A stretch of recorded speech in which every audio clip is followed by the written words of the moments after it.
Good morning, good afternoon, good evening to East Central Missouri and the world, and welcome to the James Strong Show podcast, podcast number 152.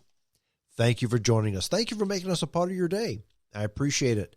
This podcast was recorded on the morning of Saturday, December the 21st, from the James Strong studio in western St. Charles County.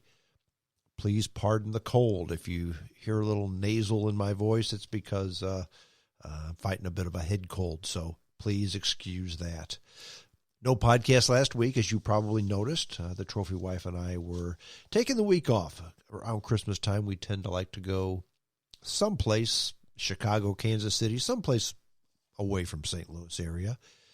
We went to Chicago, spent the weekend at the Drake Hotel on the Miracle Mile, did a little bit of shopping, a little bit of eating, a little bit of resting and relaxation, just enjoyed the weekend. And it's always good to go to Chicago. It's a real city. Not that the St. Louis area isn't. St. Louis is more of a town, in my opinion, not a city. We don't have the skyscrapers, the people, the hustle, the bustle, the shops, the restaurants that Chicago has. I love it here. I'm not moving, but every now and then it's good to get away to someplace that's different. And Chicago is certainly a different place. The podcast today has to do with the Tic Tac UFO saga. Now, you've probably heard a bit about that. These were videos and eyewitness accounts from, 2004, a long time ago, that have been recently, last year or so, 6 months maybe, 4 months maybe, that have been brought out into the open. Tom DeLonge's To the Stars released it. The New York Times ran the story. The U.S. Navy came out and says, yeah, this was a real deal. This was a UFO. We don't know what it was. And the various flight pilots that have filmed and saw those UFOs have been doing interviews and having reports written about them. And you've seen little bitty things here and there. What I'm going to do in my essay is just explain the saga of the tic-tac-toe UFO phenomenon. What's going on, who said what, where we are, and just kind of a Reader's Digest version of this whole scenario, okay? And it has to do with taking facts and not necessarily making speculation as to what this could be. In other words, if you're looking for me to come out and say, this is proof that ancient aliens really were here once upon a time and now they're back from Mars, well, that's not what this is all about.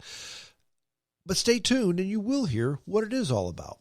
Now, before we get to the essay, I just wanted to ask a question. And this question I'm going to lead into the podcast with kind of has to do with the essay. And that's what I tend to like to do on the podcast. Take the introduction and give us a segue into the podcast, okay? And that's what I'm going to do here. My question is, are we losing our ability to think for ourselves?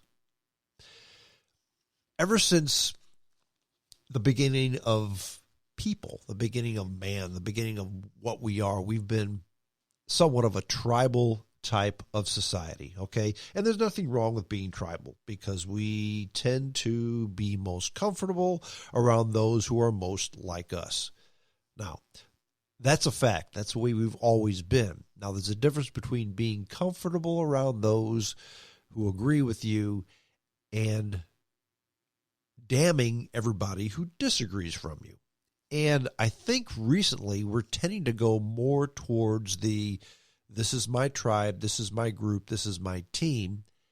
And if you don't agree with me 100%, to hell with you. That's kind of where we're going, okay? And by doing that, we're kind of losing our ability to think for ourselves. We have to be with Team Red or Team Blue. We have to be a Democrat or a Republican. We have to be a conservative or a liberal. We can't possibly think that, you know what, while I basically have conservative ideas, some of these ideas from the left aren't too bad. Or, you know what, I tend to be a left-leaning person, but you know what, some of these ideas that some of these right-leaning people propose have merit. You know what? I didn't vote for Trump, but some of what he's doing is pretty good. You know what? I'm not a socialist like Bernie Sanders, but I can understand where he's coming from on A, B, and C. We don't do that nowadays, okay? It's just hate or love. And here's a question. Who is getting more hate than anybody in today's news? Think about that. Is it Donald Trump? He was just impeached this week. Is it Nancy Pelosi? She was the one that introduced the impeachment and took the vote, okay? So you would think that one of those two is the most hated person in today's news.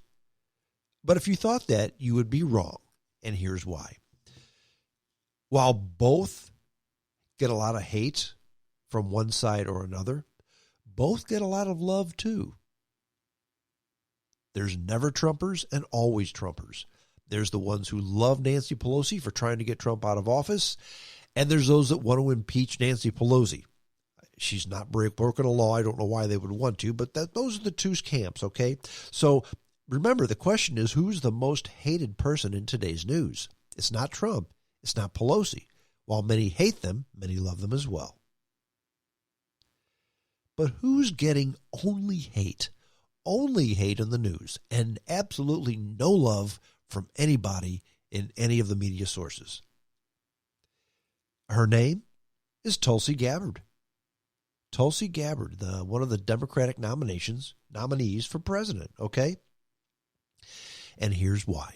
I mean, she's been getting a lot of hate from a lot of people because she's not clearly on one side or another. She's one of those people, one of those free thinkers who actually says, you know what, let's consider this. It's not exactly the party line, but let's consider this, okay? During the impeachment trial, Tulsi Gabbard voted present. She didn't vote for impeachment. She didn't vote against impeachment. She voted president. Now, that's a horrible cop-out, right?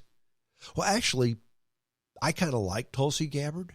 And at first, I thought that was a cop-out too. But I thought, you know what? There's a reason why she did this. So I can read all these news stories as to why some political pundit believes she did it, or I did something that's very strange, very out of the ordinary, very unconventional. I listened to her tell us why she voted present. And she said she voted present because she said, while Trump is guilty of some crimes, the trial is a partisan witch hunt. Now, those are my words, not hers. I paraphrase what she said. She basically says, look, we need to work together. We need to work towards making this country a better place, not trying to take the president and throw him out of office. The right and the left threw a shit fit, both of them. Why? How dare you even accuse the president of possibly doing anything wrong? He's the second coming of Jesus Christ. Or, how could you possibly not think that the president is the devil incarnate and is Hitler? You have to impeach him because, after all, you are a Democrat. Hate from both sides. But what she said made absolute sense. Did you hear her on the Democratic debates the other night? No, actually you didn't, because she didn't qualify. And basically she said that she didn't qualify because, I mean, even if she had qualified, she probably would not have participated. Because she still says, as I say, and as a lot of people have confronted me negatively about this, that the 2016 Democratic primary was rigged. And it was rigged. Hillary Clinton bought all the superdelegates, and no matter what Bernie Sanders was going to do, he was not going to win that election because he would have had to have taken like 70% of the popular vote to trump Hillary Clinton's superdelegates, and that wasn't going to happen. So yeah, she said it was rigged, and it was. So she's damned by the Democratic Party for even suggesting that Hillary Clinton and the Democrats may have been something crooked, or let's just say had their finger on the scale, their thumb on the scale back in 2016, okay? So, and she's also critical of her own party. She's critical of a lot of people. She gives praise where it's noted, where it's earned, and criticism where it needs to be. Hillary Rodham Clinton hates her. She's called her a Russian operative, okay? Or a Russian agent, Russian operative, Russian something. Perhaps I'm paraphrasing again, okay?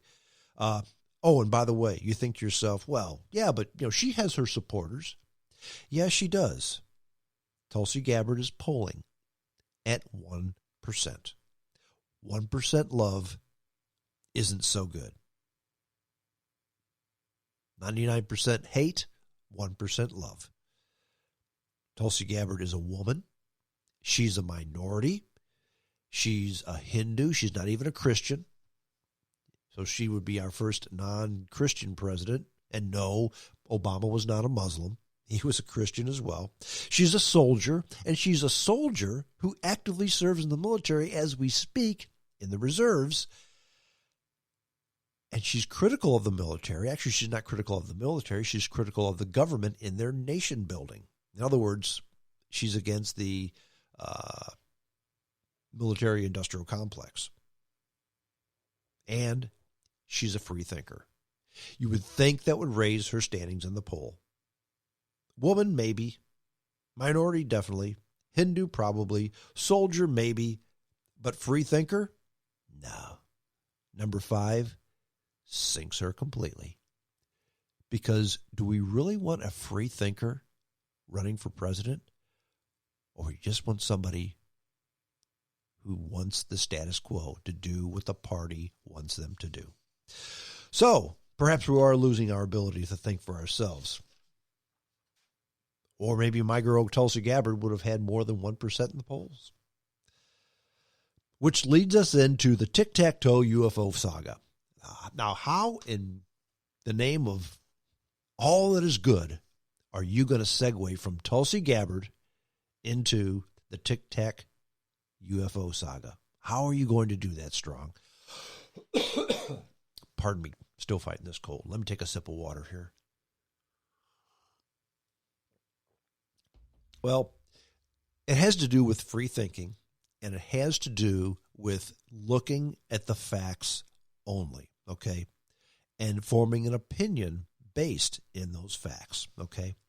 And I call this the Tic Tac UFO saga, and the reason I do that, let me define the word saga. Saga, according to the Oxford Dictionary, is a long, involved story, account, or series of incidents, okay? This ordeal began in 2004, and it gets bigger as time goes on. So it qualifies, by definition, as a saga. Now, I'm going to explain to you what this essay is and what this essay is not, okay? This essay is a listing of facts, actual sightings, and video of unexplained phenomenon, okay? Unidentified aircraft off the coast of San Diego. The witnesses, there were U.S. Navy pilots from the USS Nimitz and from the USS Princeton, 2 United States warships. Their reports are just that. They're reports of what they actually saw with their own eyes and with video that backs up their statement. And radar as well. Their own eyes, video, and radar. And the government hasn't refuted these statements, by the way. In fact, on the contrary, the U.S. Navy has backed them up. And these men are U.S. Navy officers. They're not guests on Ancient Aliens. They're not presenters on Coast to Coast. They don't do UFO seminars. They don't have a book deal. They don't have a TV show on Gaian TV, okay? They're U.S. Navy officers, many of which, maybe all of which, are now retired. Now, what this essay is not, this essay is not a vehicle to prove that visitors have landed, Martians are here, or the Greys walk among us. Now, while all that may be true, the Tic Tac UFO sightings, it's not a conduit of proof for that statement. Now, why am I doing this podcast on the Tic Tac UFOs? People are busy. I think this is an important story. It's certainly a fascinating story to me, okay? And people are busy. Most have not read the New York Times article. They haven't read the other articles on the Tic Tac UFOs. They haven't listened to the Joe Rogan interview, the 2-hour Joe Rogan interview with Commander David Fravor. They haven't read the Chad Underwood